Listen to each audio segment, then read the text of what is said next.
Hello and welcome to Restoring Our American Republic. I'm Chuck Benoit with The Nature of Things, where we're realigning God, government, and natural law so that we might restore our American Republic. Please post your comments to be part of the narrative. Senator Tim Kaine of Virginia recently described the Declaration of Independence as extremely troubling. He then tried to equate it with Islam and a theocratic state, stating that Muslims believe that our rights come from God, which is not true, and that is what they preach in the Islamist state. He shows his utter ignorance of Islam here. Insane comments like that is why I talk about natural law, because natural law is the bridge that both connects and separates our state from the church. Because not all religious behavior is protected under the Constitution. And you heard that right. Not all behavior, not all religious behavior is protected under the Constitution. The only religious activity protected is activity that does not violate natural law. And this is a very important understanding of our separation. Although natural law is defined as the Bible and our God-given conscience, any religion or any religious activity that violates the Bible would not be protected, and that includes Islam. The Bible itself is not religion. The moral teachings of the Bible have been codified in civil government for millennia. And anyone who doesn't understand the safeguards against government activity like Sharia law that we have been given in the Declaration of Independence and our Constitution is unfit for governing. So pay attention, Virginia. With that, I would like to introduce to you our guest for this morning, Rick Carlins. Good morning, Rick. Good morning, Chuck and Mike. Good morning, and we'll bring Mike in too. Good morning, Mike. Okay. Morning, gentlemen. There we go. We got us I all there. thought we Rick, were all there. yeah, here we are. morning. Rick has a few hats he wears around here. He's the president of the Lake County, Florida Republican Assembly, and he's director of the Constitutional Sheriff and Peace Officers Association here in Lake County, and that's what we're going to be talking about today. Right, Rick? Yes, sir. Yeah, you've been working on some very interesting things, and you've been talking with several of the of our county commissioners, and you've got some news you want to share with us? Well, I'll give you an update, absolutely. I am expecting and was told that we're going to be able to have this put on the agenda in October. They are pretty well consumed with the budget process right now, which should be ending on the 23rd of this month. So, after that, Leslie had mentioned to me that they will be considering that. It is in the attorney's hands. Now, with each of the five commissioners that I've spoken with, well, they're all in agreement, with the not a resolution, the ordinance, uh, Sanctuary County Bill of Rights ordinance. So I've had positive discussions with them, sit downs, and have spent somewhere between 30 minutes to an hour with each one of them. And I really enjoy having that one-on-one conversation because I could really explain my heart and why I believe that this is necessary to preserve our liberties. So that went well, and the sheriff is just enthusiastically on board with it. I spoke with his aide, Misty, a couple of times since we have last had a meeting here, and she did say that if in fact the sheriff wouldn't be able to make it himself personally, that he would have somebody representative of the sheriff's department attend the meeting, which is the second best thing to having the sheriff there. So, that's where we are. And what I want to do is explain. I had emailed a letter to everybody on my email list, both with the FRA and I have a CSPOA email list as well, that we could forego just as a preliminary, to bring to the attention of the commissioners, each one, we could mail that letter, which is what I'm doing myself personally, or configure the draft to be in an email and personalize it to each of the commissioners. And it's just letting them know that we are in full support of this ordinance, and we're encouraging them to support this when it does come up on the agenda. Now, I'm leaving it up to Leslie to bring it because she's the chairman. And if well, there's no ifs. I'm just looking for it to happen in October. So I'm encouraging everybody that got that email with the attachment for the that letter to send to the commissioners. Be sure to get it out there and personalize it yourself to each commissioner and give them your information so they know. Um, and it's very important. And I am really struggling to find out. I'd like to find out what day actually it is going to be on the agenda because I want to reach out to as many people as I can in support of this. I'm reaching out to people who are not just in Lake County, but people who are outside of Lake County. And I've got a response already from one gentleman. He has quite a busy traveling schedule, but if in fact he is going to be able to be there, he will be there. And that's Alex Newman. He gave me that confirmation. So, and he's had sit downs with Chris Hall, who if you follow this program, you've seen Chuck and Mike interview him. He is the chairman for the Collier County Commissioners, and he brought forth the this Bill of Rights ordinance in 2023, and it passed. That was their second attempt at it, and he wasn't commissioner the first time it was attempted, but it failed. Anyway. They are right now currently the only county in the country to have adopted this ordinance. So in the ordinance, what is very much so important about it is it gives the county jurisdiction. They are able to prosecute violators in county rather than have to pursue someplace to pick this up and to pursue the charges that were brought against them, somebody else, and then it just turns out with lawfare and everything the way it goes on today that nobody wants to touch it. So if we have the commissioners with enough courage to put this ordinance in place, and a sheriff who is willing to interpose for us when violations occur, then we have people in county pushing the local courts toward the people who have the jurisdiction to prosecute. So it's just an asset, and that's what General Flynn talks about, and you hear so very much so is it's just um, from the county up. You got to start in your local community. This is where it all begins. This is what it is by we the people putting our beliefs into action. And there is no it's a very profound statement that I just wanted to quote quickly because it goes to the heart of it is just religion, well, the observation of religion and the neglect of justice are contradictions. You can't have one without the other. So if we're going to be a Christian, which we are, our Constitution, we are a Christian nation, and my biblical worldview and the founders' biblical worldview was mirrored in our Constitution, as Chuck so eloquently speaks of natural law. Then we need to have justice has to be upheld.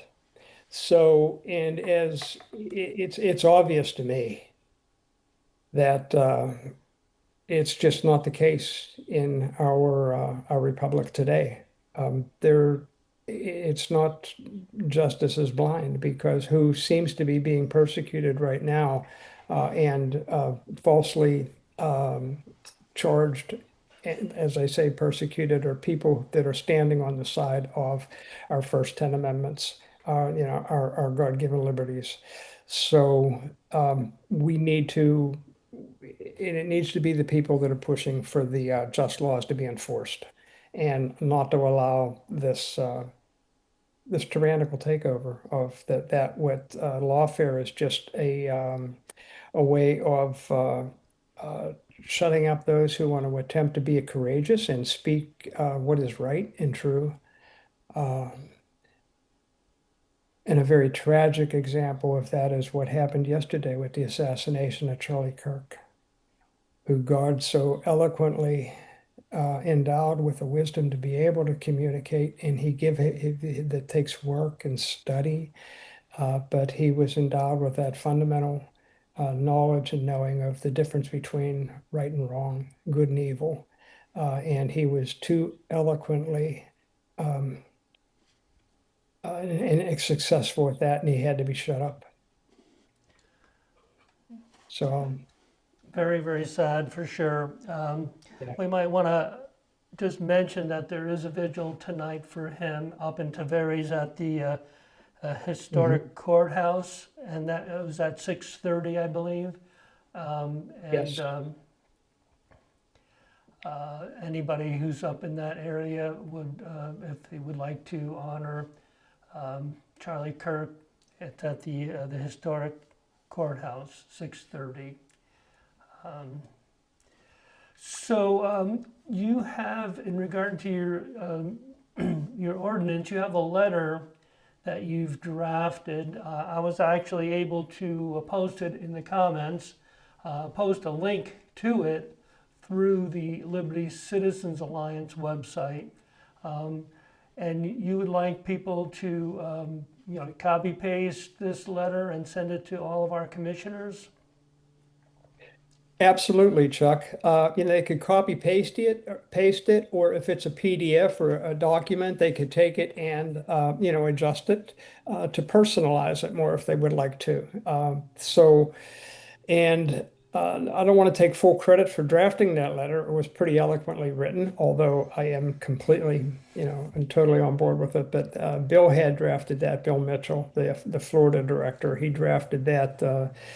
Probably a number of months ago and just sent me a copy of it and told me to have at it. So, but it's very important that the commissioners know that, and it's going to help Leslie as well with regards to uh, letting her know that people are watching and we do expect this to be on the agenda in October.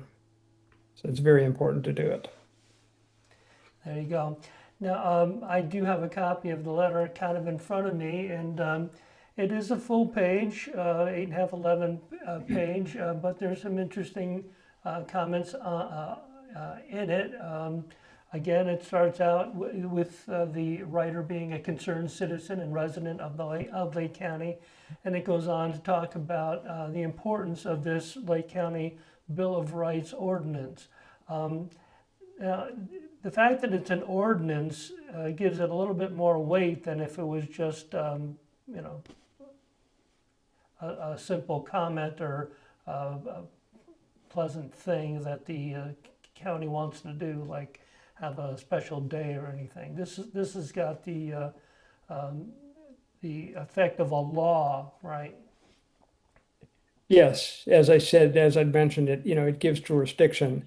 I'm thinking, for example, if somebody comes into, tell a church that they can't be open, as per se what happened during COVID, or some businesses, then, that instead of the sheriff, if he's a constitutional sheriff, he would come and interpose if he was doing what he was supposed to be doing and stop that from happening. And then this person would just go away and do it somewhere else. Unless they really butt heads and there was some, but they would just go away and do it somewhere else. But with the jurisdiction that the ordinance gives, he would be able to, if they had things put into place, he would be able to arrest and then fine, prosecute that person. Go ahead, Mike. Yeah, Mike. Yeah, I think, thank you, Rick.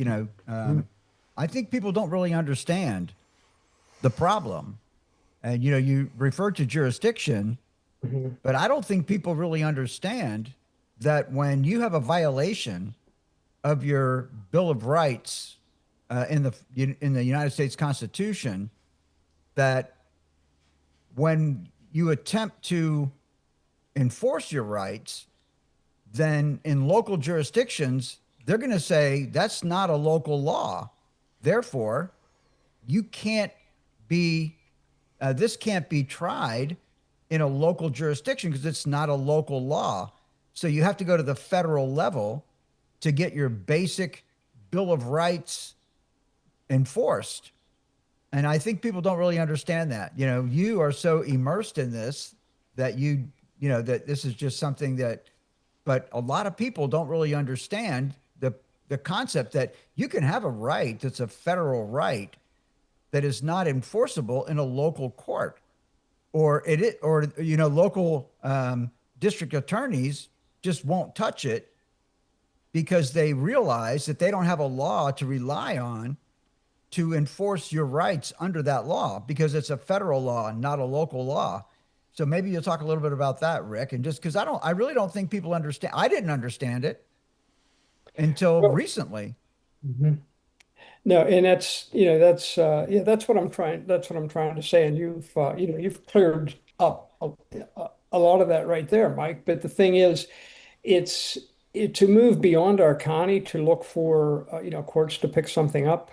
That's we have a lot more control at our county level. So as I had mentioned before, if the commissioners are putting this ordinance into place and the sheriff is arresting people and we have laws on the books to charge them, then we all have each other's backs. So we are going to protect the citizens of this county and their rights, rather than looking for somebody else to assign penalties, to that, who are less likely to, because beyond the local level, it's just difficult to find somebody to, it's if not impossible. So let me just chime in a little bit, Rick, and say, Okay. I think we all have the misconception that if it's a federal law, it's enforceable at the local level. If it's a state law, it's enforceable at the local level. And of course, local ordinances are enforceable at the local level. But that isn't true. So when you're trying to enforce your rights, it's a lot more difficult and expensive to enforce a federal infraction against your rights in a federal court than it is locally. And there, I'm sure there's case history where people's basic Bill of rights have been impaired, and they couldn't get it enforced locally because it's not a local thing. So basically, every federal right that we want enforced locally, we have to put ordinances on the books locally in order to do that. Right, Rick? Yes, we do, and that's the purpose for doing this, Right. and Exactly. that's what we Exactly. need. And with with things being as out of control as they are, it's very necessary that that we have this means. So, I couldn't agree more. But I think it's really important that people understand this. Okay. This is why every county in Florida, well, for me right now, my mind is in Florida. I mean, it's already Florida itself is such a massive project that it's hard to try to, I mean, anybody trying to work out the federal level has got, that is a monumental task. Okay. So we've got to kind of get this into something that we can actually affect, right? So that's why so much of our effort is, focused locally because, we know the county commissioners, we know the city council members and things like that. It's easier for us to get in front of them, government close to the people. That's what it's about. But when mhm. you learn that the basic fundamental rights that underpin the founding of the United States of America are very difficult to enforce locally because there's no local ordinance to provide jurisdiction, which I think is the key word in this whole conversation is jurisdiction. It's really discouraging to understand that your basic rights that are granted to you by the Constitution of this United States are very difficult to enforce at the local level. And that's the reason why this is so important, Rick. Well, amen. But they shouldn't be, and they weren't in the past. as a means of restoration, for our republic, this is something that's very necessary. We need, and as you said, we know the commissioners and they know us. And if there's enough of the community is involved, and then that's what I say, there's a mindset, and this is what will move the needle. And we will have a safer county. We'll have more of a family-oriented county. One where you could have a little bit more confidence in your property and the security of that. It's with all the rights that were guaranteed that we were going to be protected to be able to keep with our first 10 amendments. It says government doesn't give us our liberties. They're there to protect our liberties, and that's exactly what this establishes. So, Perfect, perfect. Chuck, why don't you get involved here? Yeah, well, looking over the letter you're asking people to send to our commissioners, there's a few bullet points there toward the end of it. And what you're asking your commissioners to do is to declare Lake County a Bill of Rights sanctuary county, and to adopt the Lake County ordinance in full without dilution. We're not looking to dilute a very well presented document. And to publicly affirm their oath, the commissioner's oath, to uphold and defend the Constitution. And you also point out at the end that, although we are watching, we're not watching out of distrust, but out of duty. I think it's a very well written letter, and sending the letter is not an attack on our commissioners. Sending the letter is ammunition our commissioners can use to get the job done. Agreed?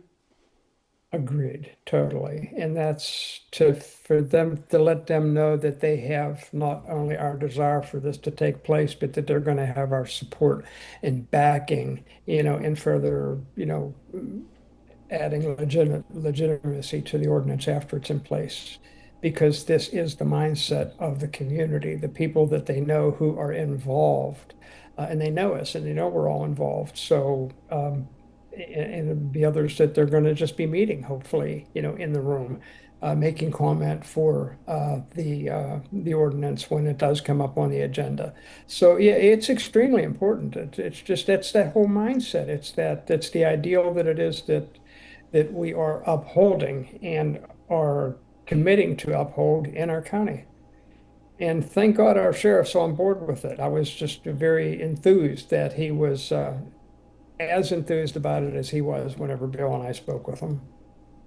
So That's that's, fantastic. yeah, that's an absolute necessity that the sheriff be on board. So And if you don't most of mind, gentlemen, go ahead. I'll take this in a little bit, broaden this conversation a little bit, Mhm. because well, what's going on here? If it wasn't for Rick Carlins, then the county commissioners would not be thinking about this, right?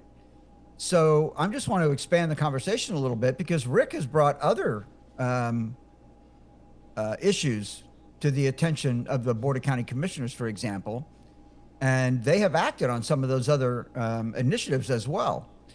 So while we're in a situation here where the state government is trying to silence us, look at the good work that our local citizens are actually doing, putting an ordinance in front of the Board of County Commissioners that is actionable without really effort from them. They can read it, they can see that they agree with it, they can put it on the agenda and pass it, and it's a law. So I am really perplexed at why our government leadership doesn't want the input from local activists. It helps them. Every time we pass a resolution or something like that, whether it's through the Republican Executive Committee or the Republican Liberty Caucus or the Florida Republican Assembly or whatever organization, the intent is to help them, right? I mean, you're teeing things up and put things in front of them to help them see things that they're not seeing because they live in a different mindset.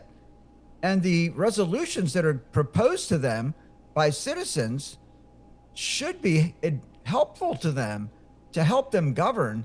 And, we go in Lake County, we go so far as to wordsmith these things out and publish these things to make them very actionable at whatever jurisdiction we're addressing. So this is just another example of the benefit of an engaged electorate, Rick. Well, amen. And yeah, I agree completely, but I'm thinking that the the powers that they don't want to hear about it sometimes because it will expose some of the things that they're involved in or up to.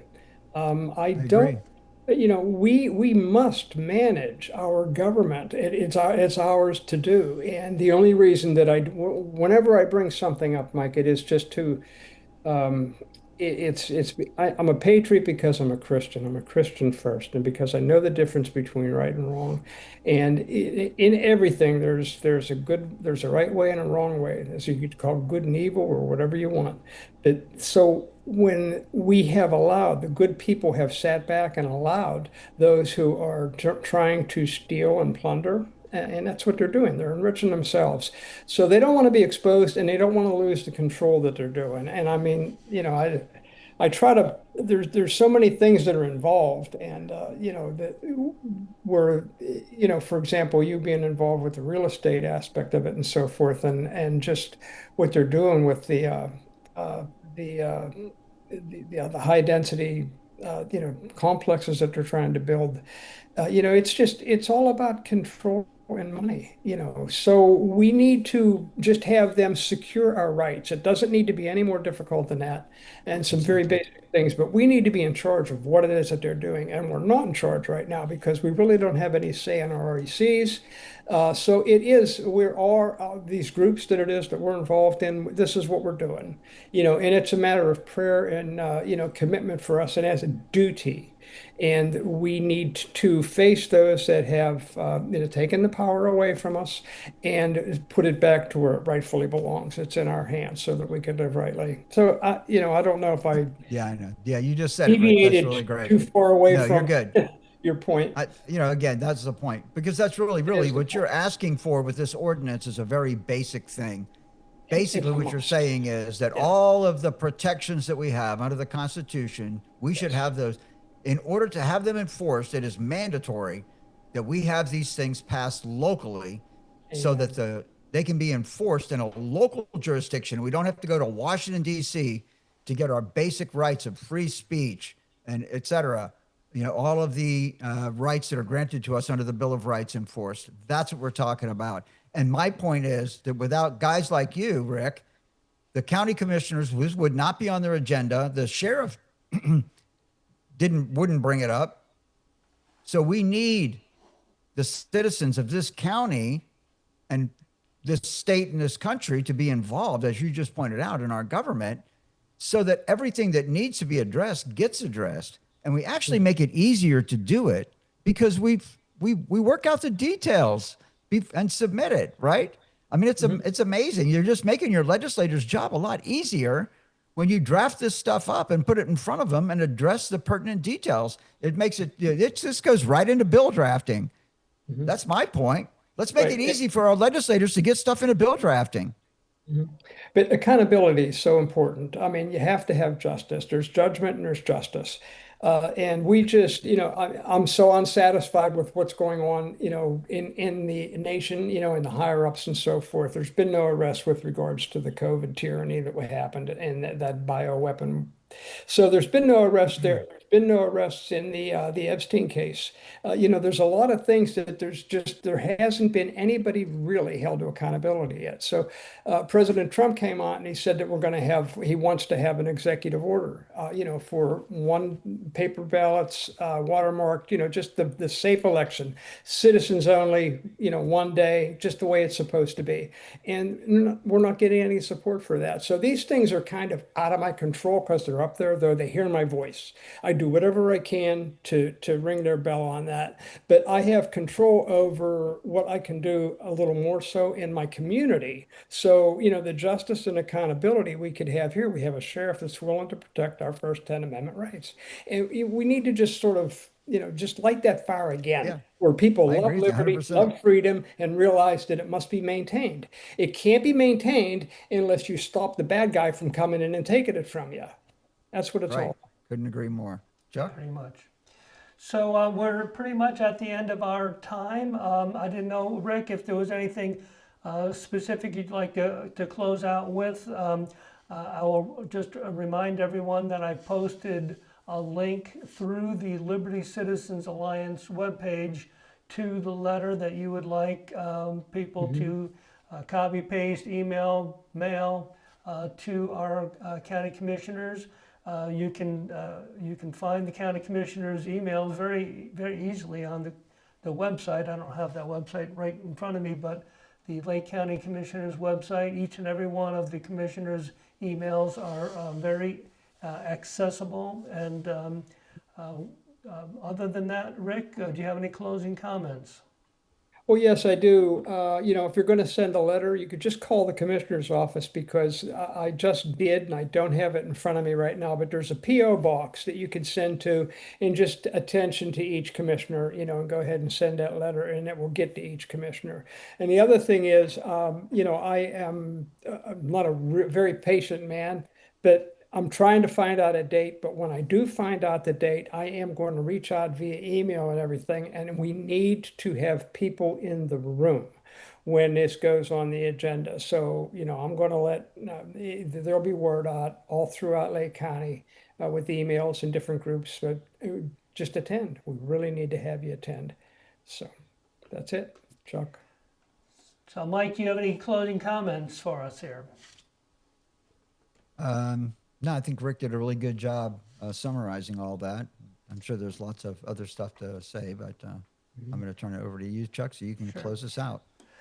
Well, just a reminder that tonight at 6:30 at the Tavares Historic Courthouse, there's a vigil for Charlie Kirk, and there is a link at the after our live stream here to get that letter. And again, I thank you so very much for tuning in to our twice weekly live stream. Please follow us on Facebook at Restoring Our American Republic, or check us out on YouTube at Restoring Our American Republic -ROAR. Please like and share this program. And remember, if you are unwilling to govern yourself, you will be governed by tyrants. So until next time, God bless you, God bless President Donald J. Trump, and God bless America.